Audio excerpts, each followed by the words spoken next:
जब से ये मानसून का सीजन शुरू हुआ है तो पूरे पाकिस्तान में दरियाओं में तुगयानी का सिलसिला स्टार्ट हो चुका है। सिर्फ केपी के अंदर 57 से ज्यादा लोग गवर्नमेंट ने रेस्क्यू किए हैं। लेकिन यह वाकया जो दर्दनाक है, वीडियो के अंदर रिकॉर्ड, ये पूरी जिंदगी इंसान को याद रहने वाला वाकया है। जिंदगी के चंद वाकयात में से कोई भी दर्दे दिल रखने वाला शख्स इस वीडियो को देख नहीं सकता। मैंने तो बस एक दफा देखी है, उसके बाद हिम्मत नहीं पड़ी। यानी एक एक करके वो सारे लोग बहते चले जा रहे हैं और देखें कोई किसी के लिए छलांग नहीं लगा रहा। हर कोई अपनी जान की फिक्र में। मुझे तो क्यामत का दिन याद आ गया कि ये छोटी सी क्यामत इन पे आई तो आप देखें कोई किसी के लिए छलांग नहीं लगा रहा।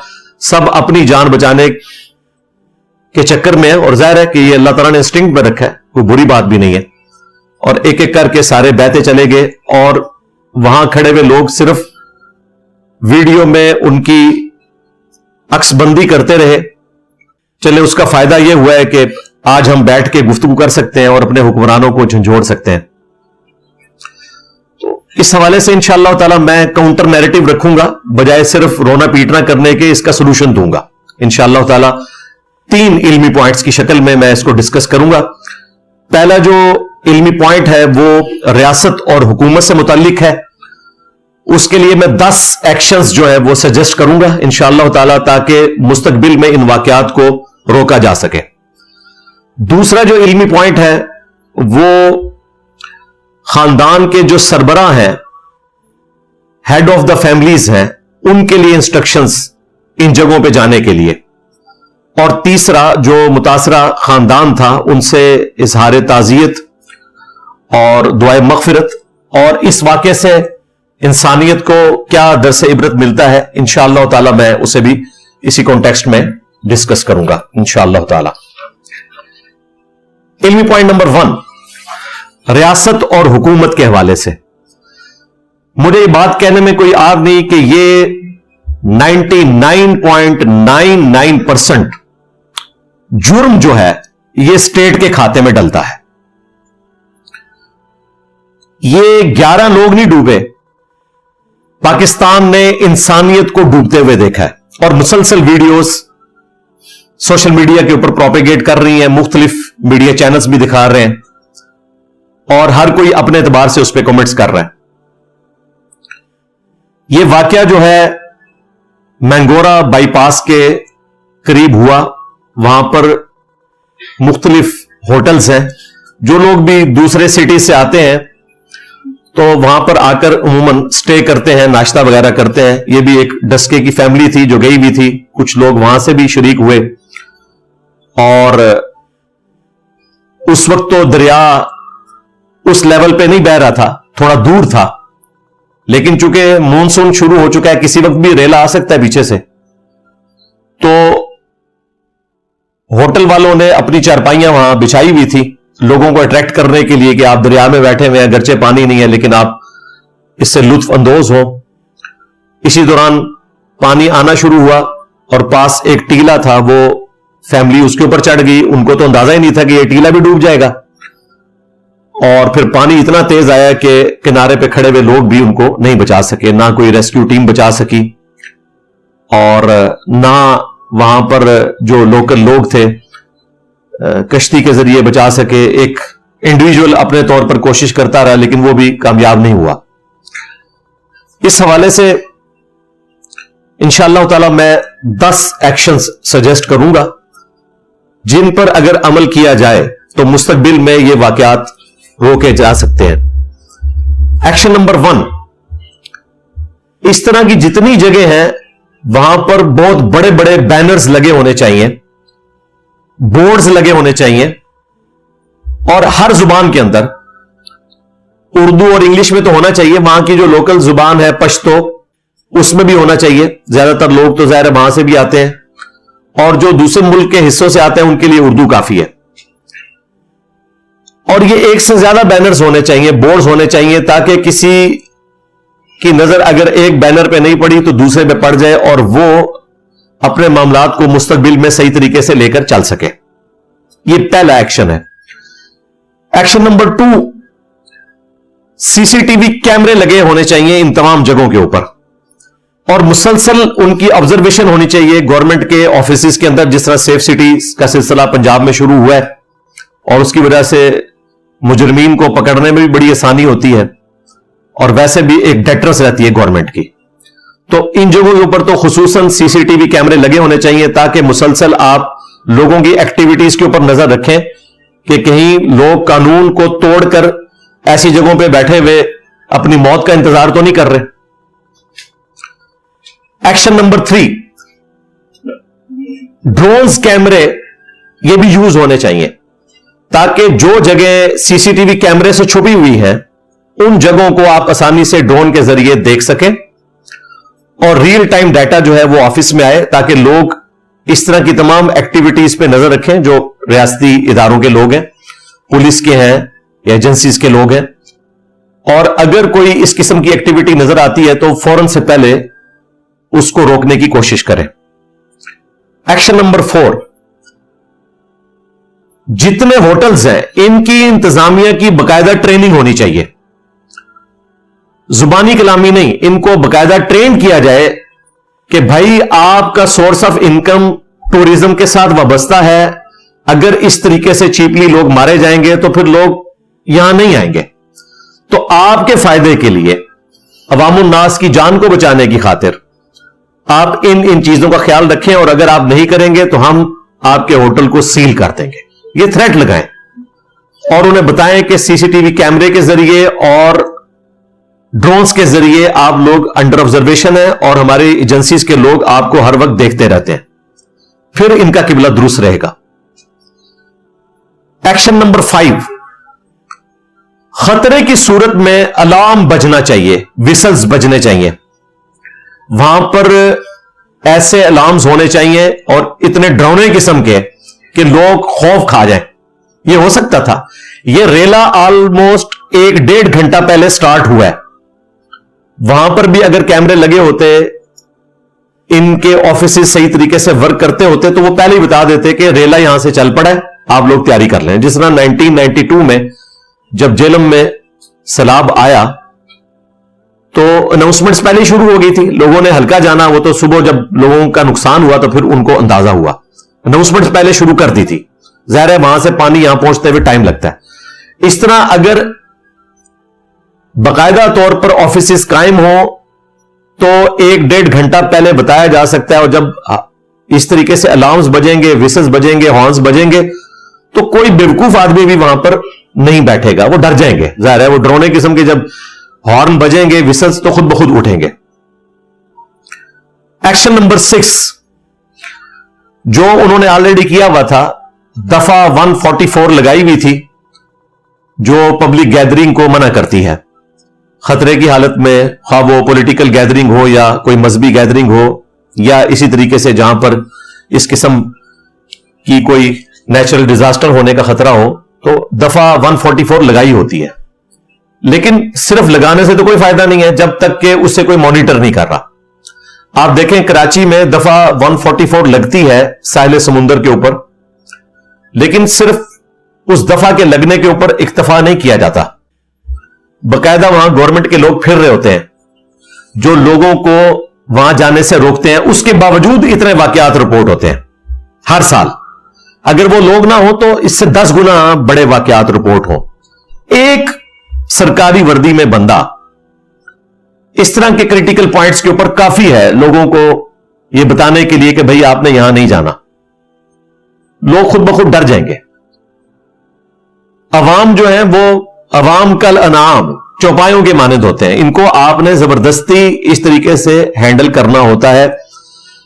अगर वहां के जो रियासती इदारों के लोग हैं, एसी, डीसी या डीपीओ, इनका अपना कोई रिश्तेदार वहां पर मौजूद होता तो क्या वो सिर्फ जुबानी कलामी दफा 144 लगाने के ऊपर इत्तेफाक करते या वाकयातन वो उनको वहां जाने से रोकते? तो फिजिकली वहां पे बंदे मौजूद होना जरूरी है।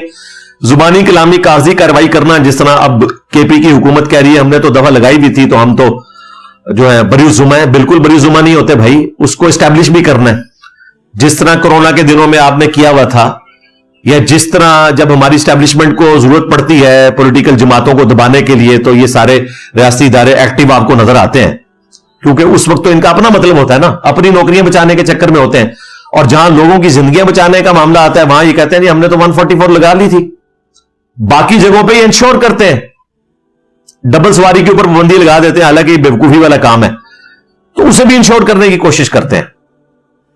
تو یہاں پر تو زیادہ ضرورت ہے، جبکہ آپ کے پاس ٹریک ریکارڈ ہے. 2022 میں بھی اس قسم کا ایک واقعہ ہوا تھا، 4 نوجوان ڈوب گئے تھے، اور وقتاً فوقتاً اس قسم کے واقعات رپورٹ ہوتے رہتے ہیں. Action number 7، rescue 1122. اس کو مزید فعال کرنے کی ضرورت ہے، ان کی ٹریننگز کروائی جائیں، اور اس طرح کے واقعات کے لیے بھی ان کے پاس ٹریننگ ہونی چاہیے، اور وہاں پر اس قسم کے لوگ موجود ہونے چاہیے. ایک لوکل بندہ اپنے طور پر چپوؤں کے ساتھ کشتی لے کے پہنچا ہے، اور آپ نے اس دریا کا بہاؤ دیکھا ہے، اس میں تو بڑی موٹر والی کشتی ہی کچھ کر سکتی ہے کہ وہ اپوزٹ سمت میں چلے اور تھوڑی دیر سٹے کر کے کسی کو سوار کر سکے. چپوؤں والی کشتی سے کیا ہوگا؟ اور آپ نے دیکھا اس بیچارے کی کوشش ایز سچ کوئی کامیاب نہیں ہوئی. تو ریسکیو 1122 والوں کو اس کی ٹریننگ دی جائے، ان کے پاس بورڈز ہونی چاہیے، اور یہاں تک تو نوبت آئے گی نہیں. جب آپ پہلے تمام ایکشنز کر لیں گے تو یہاں تک نوبت نہیں آئے گی، لیکن پھر بھی یہ حفظ ما تقدم والا معاملہ ہے. ایکشن نمبر 8 وہ ہے ایئر ایمبولینس. اس کا بندوبست ہونا بہت ضروری ہے. جس طرح ابھی پنجاب میں ایئر ایمبولینس کا سلسلہ شروع کیا ہے، اس کو بھی اب مزید پھیلانے کی ضرورت ہے، چھوٹے سٹیز تک بھی. لیکن اس طرح کے جو کریٹیکل پوائنٹس ہیں وہاں پر ایئر ایمبولینس جو ہے وہ چند منٹس کے فاصلے کے اوپر ہونی چاہیے. حیران کن بات ہے کہ اس وقت کے پی نے جو بجٹ رکھا ہوا ہے ٹوریزم کے لیے وہ صرف 55 کروڑ روپیہ، اس میں ایئر ایمبولینس کہاں سے ارینج کریں گے وہ؟ حالانکہ اربوں روپیہ کما رہے ہیں ٹوریزم سے. یہ نہ سمجھیں کہ جو باہر کے ملکوں سے لوگ آنا کم ہو گئے ہیں سیکورٹی ریزنز کی وجہ سے تو ٹوریزم ختم ہو چکی ہے. ہمارے پنجاب سے، کراچی سے اتنے لوگ گرمیوں میں جاتے ہیں کہ ان کا سارا روزگار کا سلسلہ انہی سے وابستہ ہے. اس میں 55 کروڑ روپیہ جو ہے وہ آٹے میں نمک کے برابر بھی نہیں ہے. اس سے بڑھانے کی ضرورت ہے، ورنہ کل کو نقصان ان کو ہی ہونا ہے. اور پھر میں تو بڑا حیران ہوتا ہوں کہ وہ ملک جو کہ دنیا میں 7 ڈکلیئر نیوکلیئر پاورز میں سے ایک ہے، اس کے پاس ایئر ایمبولینس کا سلسلہ نہیں ہے.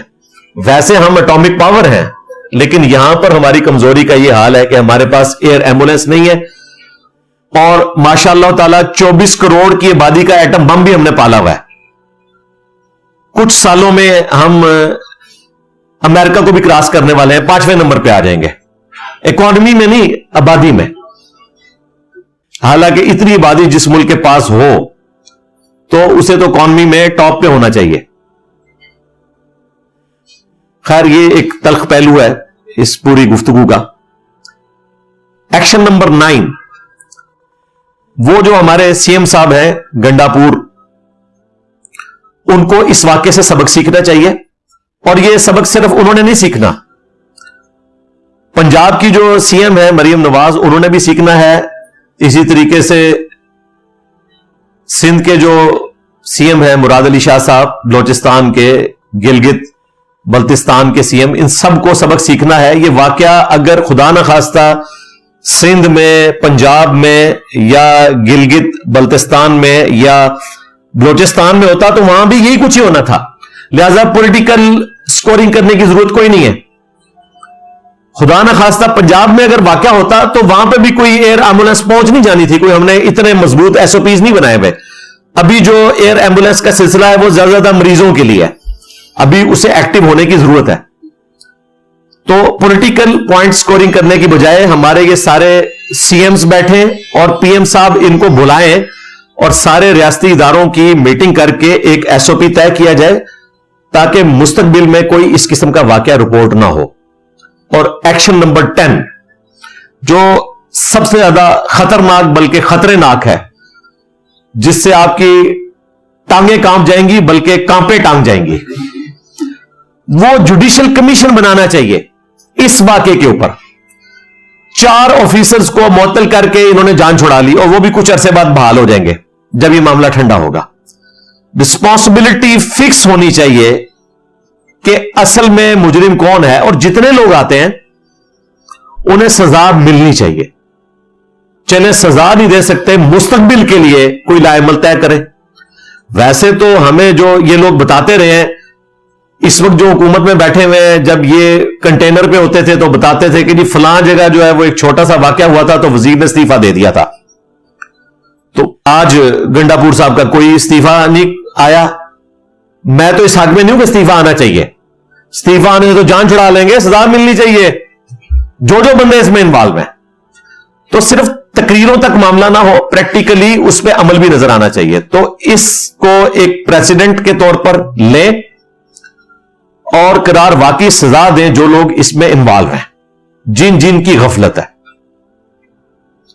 और अगर सजा नहीं दे सकते तो मुस्तकबिल के लिए कम से कम कोई ऐसा लाएमल तय करें ताकि इस किस्म के वाकयात को रोका जा सके। और उसके लिए मैंने बाकी सहाफियों की तरह कोई रोना पीटना नहीं किया। मैंने पूरा काउंटर नैरेटिव 10 पॉइंट्स की शक्ल में रखा है, और मुझे नहीं लगता कि इसमें कोई ऐसी चीज छूट गई है कि जो जरूरी थी। मैंने काफी गौर तफक्कुर करने के बाद इस तकलीफ को अपनी तकलीफ समझते हुए, इस फैमिली के दर्द को अपनी फैमिली का दर्द समझते हुए ये पॉइंट्स आपके सामने रखे। इस मामले को कुरान और सुन्नत की रोशनी में अल्लाह तबारक व तआला का जो हुक्म है उसके तनाजुर में देखा जाए तो सूरतुल माइदा की आयत नंबर 32 में अल्लाह ताला ने फरमाया कि 2 ही इस्तिस्ना है, या तो कत्ल के बदले कत्ल होगा या फसाद फिल अर्द करने वाले को कत्ल किया जाएगा, वो भी जुडिशरी के थ्रू। कानून खुद आप हाथ में नहीं ले सकते। इन 2 एक्सेप्शंस के सिवा अगर किसी ने एक जान को भी नाहक कत्ल किया, गोया उसने पूरी इंसानियत का कत्ल कर दिया। और जिसने एक जान को बचाया, गोया उसने पूरी इंसानियत को बचा लिया। यह है इस्लाम की तालीमात। एक जान को बचाया, इसमें मुसलमान नॉन मुस्लिम का जिक्र नहीं, एक जान को बचाना। तो यह एक तरह से कत्ल हुआ है, कत्ल खता ही सही, लेकिन यह कत्ल तो हुआ है। और सूरतुल बकरा में अल्लाह ताला ने फरमाया वलकुम फिल क़िसासी हयातुन या उलिल अलबाब, ए अक्लमंदो, कत्ल के बदले कत्ल करने में इंसानियत की जिंदगी छुपी हुई है ताकि तुम बच सको।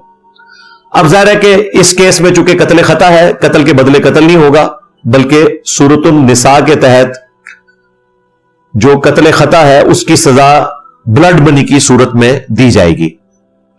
और इस केस में स्टेट ने देनी है, वो उसे दियत कहा जाता है। और दियत भी ये नहीं है कि जी जख्मियों के लिए 5 लाख और फौज शुदगान के लिए 10-10 लाख रुपए का चेक, नहीं। सुनन नबी दाऊद में जो दियत रिपोर्ट हुई है वो 100 ऊंट हैं, 100 ऊंट। ऑलमोस्ट आप समझ लें 10 करोड़ रुपया बनता है आज की डेट में। या 200 गायें या 2000 बकरियां या इसके इक्विवेलेंट रकम, यह है ब्लड मनी दियत जो एक्सीडेंट कत्ल की सूरत में होगा, जो ये कत्ल खता वाला मामला है। जाहिर है इसमें आपने जानबूझ के तो ऐसा नहीं किया, लेकिन बहरहाल स्टेट ने इसकी ब्लड मनी तो अदा करनी है लवाहिकीन को, ताकि किसी दर्जे में उनके गम का मुदावा हो सके। वैसे तो जान जो चली गई वो वापस नहीं आने वाली, लेकिन ये एक कंपनसेशन इस हवाले से अल्लाह ताला ने रखी है। इसी कॉन्टेक्स्ट में 3 अहादीस मैं बयान करूंगा अपने हुक्मरानों को झंझोड़ने के लिए, और तीनों सही बुखारी और सही मुस्लिम दोनों में मौजूद हैं, मुत्तफकुन अलैह हैं ये अहादीस। पहली हदीस सही बुखारी और सही मुस्लिम दोनों में मौजूद है कि अल्लाह के महबूब इमाम कायनात सय्यदुल अव्वलीन वल आखिरीन शफीउल मुज़निबीन रहमतुल लिल आलमीन सय्यदुना व मौलाना इमाम आज़म मोहम्मद रसूलुल्लाह सल्लल्लाहु अलैहि व आलिहि वसल्लम ने इरशाद फरमाया कि तुम में से हर शख्स निगहबान है और उससे उसके सब ऑर्डिनेट्स के बारे में, रायत के बारे में पूछा जाएगा। फिर स्पेसिफिकली नबी इस्लाम ने हुक्मरानों के बारे में इरशाद फरमाया कि हुक्मरान अपनी रियाया के ऊपर निगहबान हैं, उनसे उनके बारे में पूछा जाएगा। एक मर्द अपनी बीवी और बच्चों के ऊपर निगहबान है, एक औरत अपने खामद के माल और औलाद के ऊपर निगहबान है, उससे उसके बारे में पूछा जाएगा। लेकिन पहले नंबर पर जिक्र किया हुक्मरान का। दूसरी हदीस भी बुखारी और मुस्लिम में है। नबी सल्लल्लाहु अलैहि वसल्लम ने फरमाया कि बदतरीन गडरिया वो है जो किसी हुकूमत का हुक्मरान हो, अगर उसने रियाया के साथ इंसाफ ना किया तो जन्नत की खुशबू भी नहीं पाएगा। ऐसे शख्स के ऊपर जन्नत हराम है जो हुक्मरान है और उसने अपनी रियाया के साथ इंसाफ नहीं किया। तो ये एहतराम जान और एहतराम माल दो के ऊपर तो पूरी इंसानियत खड़ी है। रियासत दो चीजों के ऊपर खड़ी है, एहतराम जान और एहतराम माल के ऊपर। अगर उसको इंश्योर नहीं करेगी रियासत जुडिशरी के थ्रू और अपने रियासती इदारों के थ्रू, तो जिन लोगों को शेरवानियां पहनने का शौक है, रियासती इदारों की वर्दियां पहनने का शौक है, मेडल्स लेने का शौक है, ये सारे मेडल्स क़यामत वाले दिन, ये सारी शेरवानियां इनके लिए जहन्नम में जाने का सबब बनेगी अगर इन्होंने रियाया के साथ इंसाफ का मामला ना किया। और अगर इंसाफ किया तो वो तीसरी हदीस जो बुखारी और मुस्लिम में मौजूद है, अल्लाह के महबूब सल्लल्लाहु अलैहि वसल्लम ने फरमाया, क़यामत के दिन 7 किस्म के लोगों को अल्लाह के अर्श का साया नसीब होगा जिस दिन कोई और साया नहीं होगा। उन 7 लोगों में पहला शख्स आदिल हुक्मरान है, जिसने हुकूमत की तो इंसाफ के साथ की, लोगों के हुकूक पूरे किए, वो पहले नंबर पे है। उसके बाद वो शख्स जिसने जवानी में तौबा की, वो शख्स जो महज अल्लाह के लिए किसी से मोहब्बत रखता है, वो शख्स जो अकेले में बैठ के अपने रब को याद करे और बेख्तियार उसकी आंखों से आंसू रवा हो जाए, वो शख्स जिसका दिल मस्जिद में अटक रहा हो, वो शख्स जो दाएं हाथ से सदका करे और बाएं को खबर ना हो, यानी छुपा के करे, और आखिरी वो शख्स कि जिसे कोई आली नस्ब वाली औरत खूबसूरत बुराई की तरफ आमादा करे और वो कहे कि मैं अल्लाह से डरता हूं। तो ये 7 किस्म के लोग हैं जिन्हें अल्लाह के अर्श का साया नसीब होगा, लेकिन पहले नंबर के ऊपर आदिल हुक्मरान है। यानी अगर ऐसे हुक्मरानों के लिए वईदें हैं तो ऐसे हुक्मरानों के लिए नवीद भी है आखिरत में, अगर उन्होंने हुक्मरानी का हक सही तरीके से अदा किया। तो ये पहला जो इल्मी पॉइंट था, काउंटर नैरेटिव के तौर पर 10 एक्शंस प्लस हुक्मरानों को झंझोड़ने के लिए मैंने कुरान और सुन्नत से चंद गुजारिशात आपकी खिदमत में रखी। इल्मी पॉइंट नंबर 2, वो हर खानदान के सरबराह की जिम्मेदारी है कि वो अपनी फैमिली की फिक्र करें। देखें, आज के इस मॉडर्न दौर में जिन लोगों को टूरिज्म का शौक है,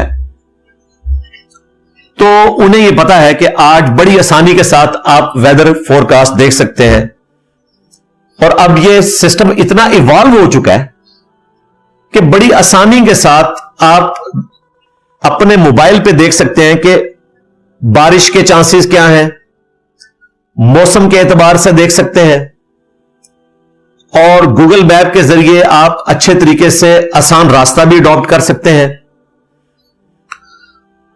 और फिर YouTube के ऊपर काफी सारे टूरिस्ट के अपने जाती एक्सपीरियंसेस के ऊपर वीडियोस भी रखी हुई हैं जो आपको बताते हैं कि जनाब आप इस रास्ते को अडॉप्ट करें, इस मौसम में इस चीज की एहतियात करें, वो भी आप देख लें।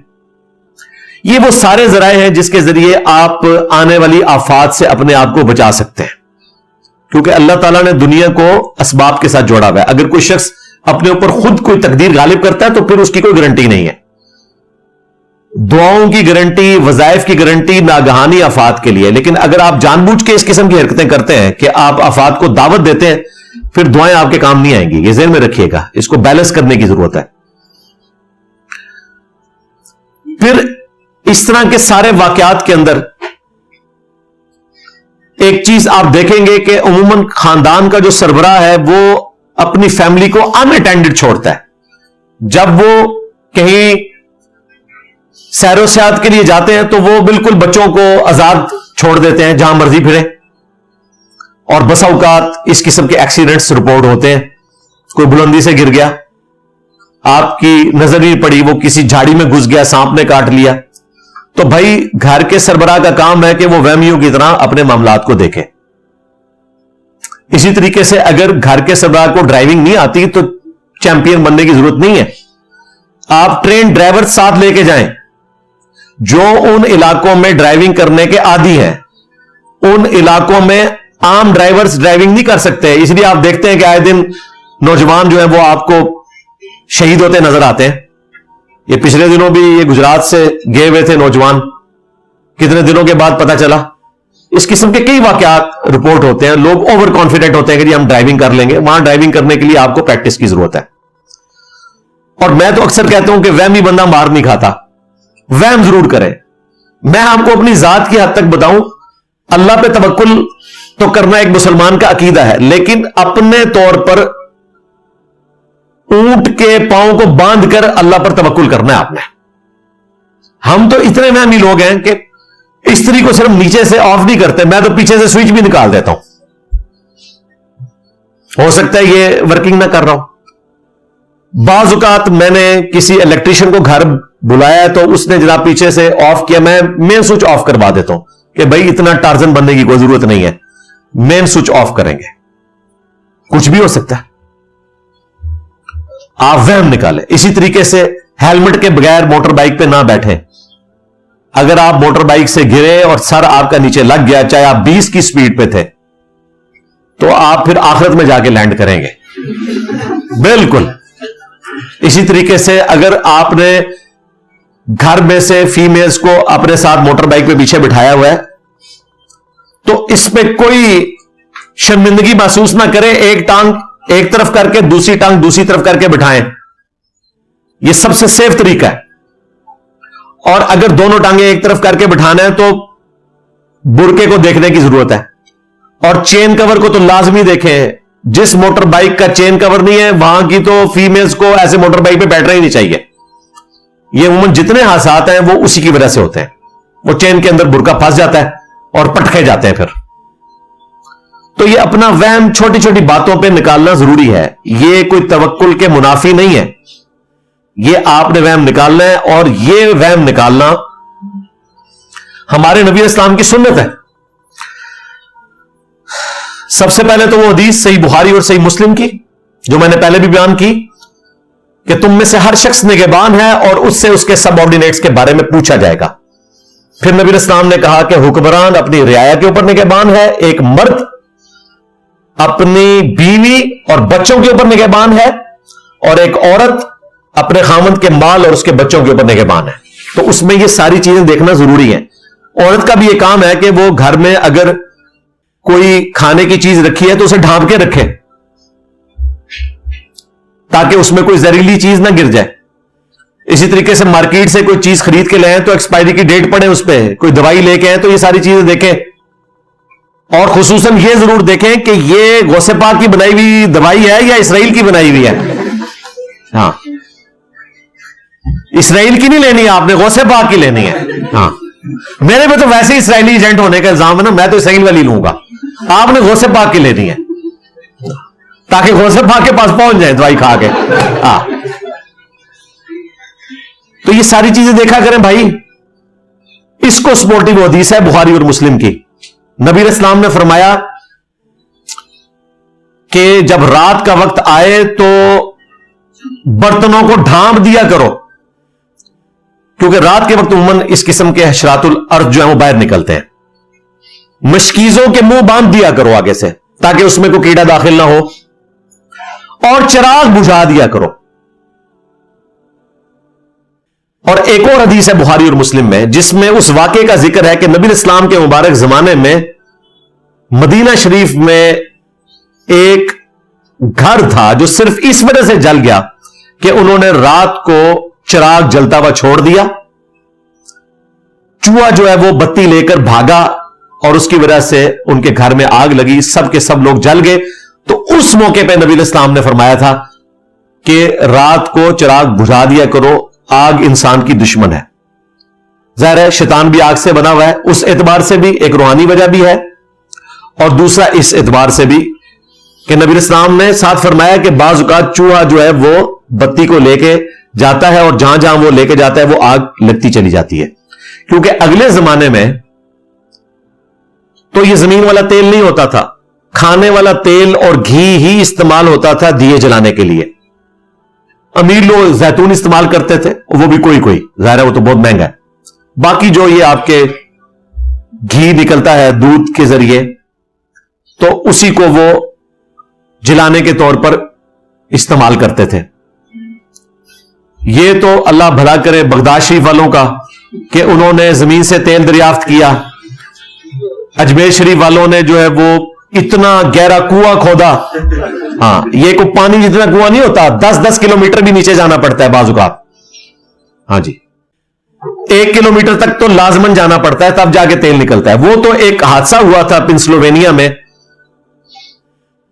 کہ تیل کا کنواں جو ہے وہ بہت کم گہرائی میں نکل آیا. سر ایڈون, مٹھی داڑھی تھی, حضرت ایڈون, کرنل ایڈون, انہوں نے پہلا تیل کا کنواں دریافت کیا اور پھر یہ انسانیت کو تعارف ہوا. اسی لیے ہم اس کو مٹی کا تیل کہتے ہیں. نبی علیہ السلام کے زمانے میں مٹی کا تیل نہیں ہوتا تھا.